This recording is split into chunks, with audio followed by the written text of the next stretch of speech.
village of Bellemare. I was born in a remote rural town in northern Pennsylvania, a quiet place deep in the misty highlands of northern France, a place where people raised livestock, grew their own crops, and everyone knew what the others were cooking for dinner.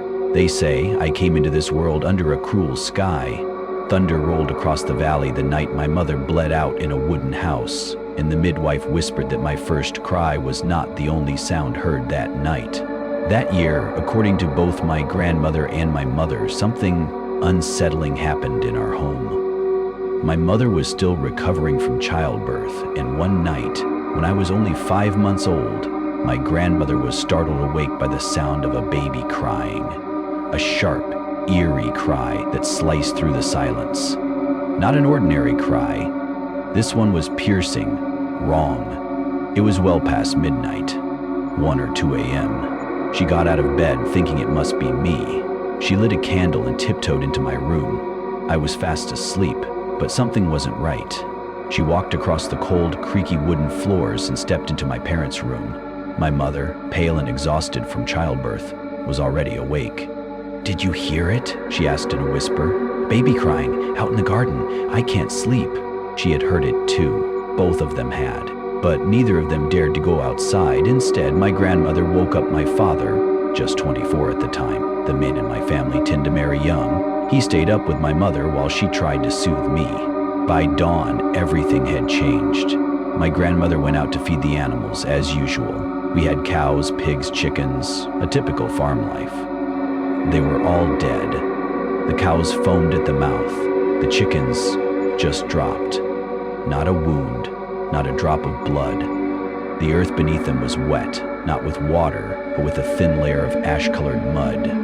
She knew then that something unnatural had come through during the night. That same day, I fell ill. I screamed and cried non-stop. My father had to pedal an old bicycle, with my mother and I squeezed into the back seat all the way to the village clinic. The wind that day blew hard, down from the Allegheny Mountains. We didn't even have a car back then.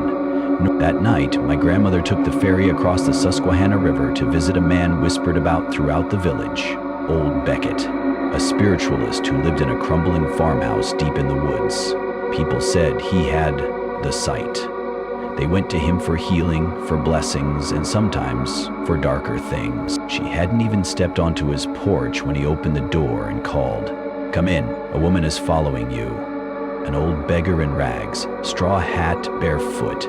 "She followed you from the river, but she fears to enter my home." Then he asked, "Did something terrible happen in your household?" Trembling, she sat down and told him everything. The crying baby, the animals, the sense of death in the air. He nodded solemnly. "The veil is thin this month. The energy of your land is weak. The ground you live on has been tainted. That pond across your gate, it's a burial site. There are 3 spirits there, a mother and 2 children. They died during the Great Famine. Their bones lie beneath that water. They are restless. But you're lucky," he added. "There is another spirit, a child, one of your own, who drowned there. She's guarding the baby. Without her, the boy wouldn't just be sick, he'd be dead." He was right. My aunt, my father's youngest sister, had drowned in that very pond when she was just 3 years old. So he gave my grandmother instructions for a ritual. He handed her a list: a pig-shaped paper talisman, a pot of plain white porridge, 10 wild fig leaves, a raft made from driftwood, and a ladder crafted from green birch and willow. The next morning, he came to our farm. He lit a golden talisman and tossed it into the pond. It caught fire like dry kindling. "Place the raft," he said, "and light 3 sticks of incense. Let them burn on the water." As he chanted in a language lost to time, the birch branch tied to the top of the ladder began to sway violently, despite the still air. After nearly an hour, he stopped and looked around with solemn eyes. "This town," he said, "sits in the eye of the dragon. You'll never keep dogs or cats alive here for long. They die quickly, and this village will see many young deaths in the years to come." Then he left, refusing any payment. All he took was a plate of sweetbread and fruit. For a time, everything was quiet. until the year 2000, when I was 4. Tragedy struck again. For a time, everything was quiet. Until the year 2000, when I was 4. Tragedy struck again. A neighbor of ours, a young man named Kay, was studying French and was set to graduate soon to teach at the local high school. He was tall, charming, and good-looking. The girls adored him. He was brilliant, destined for great things. I remember him taking a photo of me and his newborn nephew just 3 months before his death. I still have that photo. 3 months later, he went out celebrating with friends and died in a car crash. His friend survived with minor scratches, but Kay died instantly. When his body was returned home, the coroner wanted to conduct the autopsy there, but Kay's mother refused, so they prepared the funeral instead. I was just a child, peeking through the window at his body. He looked like he was only sleeping, wearing a white shirt and dark trousers, a pale cloth over his face. I was brave back then. I even peeked under the sheet. I still remember it vividly. They say the good die young and that their spirits are strong. What happened during his funeral confirmed that. Our families were related, and everyone in the village came to pay their respects.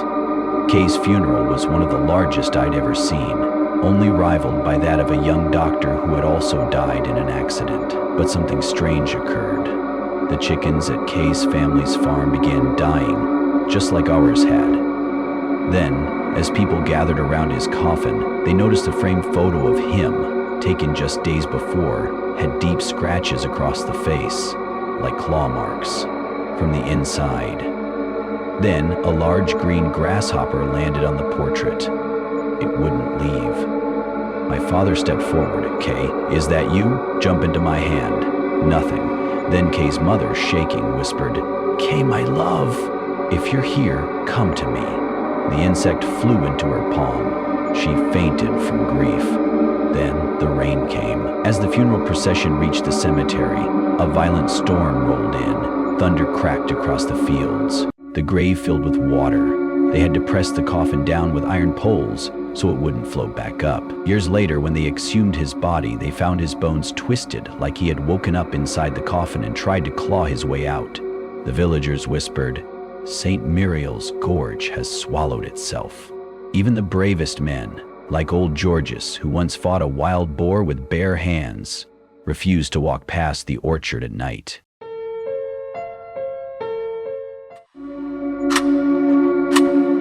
Years passed. I was in 6th grade when it happened again. By then, we had built a new house.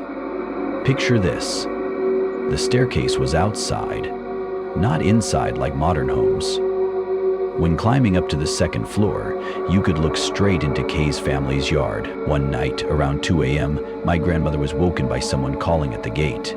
My uncle had already married and moved upstairs, and my mother was away in the city. My aunt got up to use the bathroom and happened to glance through the window. She saw a woman standing by the gate, hair tangled, motionless. Terrified, she screamed. My grandmother rushed out. At first glance, she thought it might be a spirit, but no, it was Kay's mother.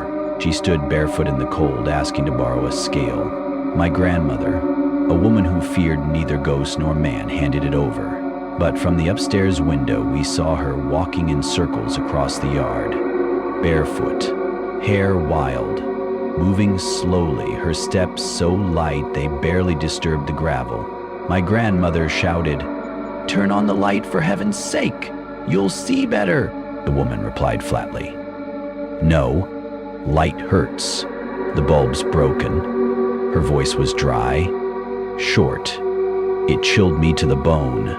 She wandered in the moonlight, searching, whispering. Eventually, my grandmother slammed the upstairs door and made me and my aunt. Eventually, my grandmother slammed the upstairs door and told me and my aunt to go to bed. She said she'd go check on things in the morning. The next day, she walked over to Kay's house and asked his mother about the night before, but the woman didn't remember a thing. She had no idea what my grandmother was talking about. My grandmother asked for the scale she had borrowed, but she couldn't find it. She said she didn't remember taking one. That's when my grandmother realized something was wrong.